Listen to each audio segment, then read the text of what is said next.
Naglabas na ng red notice ang Interpol laban kina Cassandra Ong at Ronelyn Baterna, dalawa sa mga akusado sa Pogo. Yan ang sentro ng balita ni Harley Valbuena live. Harley.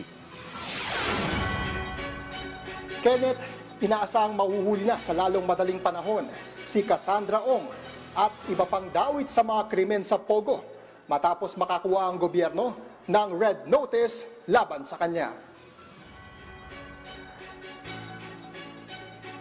Kinumpirma ng Presidential Anti-Organized Crime Commission o PAOK na nakakuha na ang gobyerno ng Pilipinas ng red notice mula sa International Police Organization o Interpol laban kina Cassandra Leong at Ronelyn Baterna, ang dalawa sa mga akusado sa mga krimeng may kaugnayan sa Philippine Offshore Gaming Operators o POGO.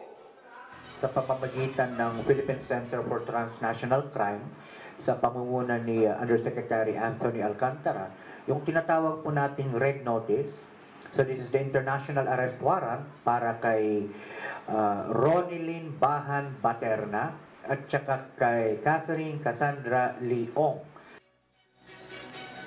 Paliwanag ng PAOK, ang red notice ang magbibigay otoridad sa law enforcement officers ng anumang bansa na arestuhin ang isang individual at abisuhan ang requesting country para masimula na ang extradition process. Huli raw na track ang lokasyon ni Ong sa Japan at naniniwala silang sa ngayon ay magkasama sila ni Baterna.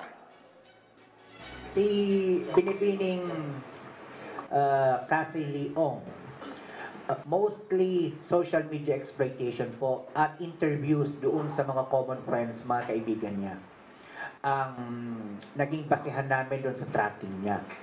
But what we can say at this point is we are highly confident yung dalawang babaeng ito ay magkasama. Samantala, nilinaw ng PAOK na hindi konektado sa isa't isa si Cassandra Ong na hulingang namataan sa Japan at si resigned Congressman Zaldico na huli ring nakita sa Japan. Ito raw ay nagkataon lamang at maaari raw na wala na rin sa Japan si Cassandra Ong. Kenneth, sinabi ng PAOK na sa ngayon ay mahirap pang magbigay ng palugit. Ngunit inaasahang abutin pa raw ng 2 hanggang 3 buwan bago makapaglabas ng red notice laban naman kay Zaldico. Kenneth?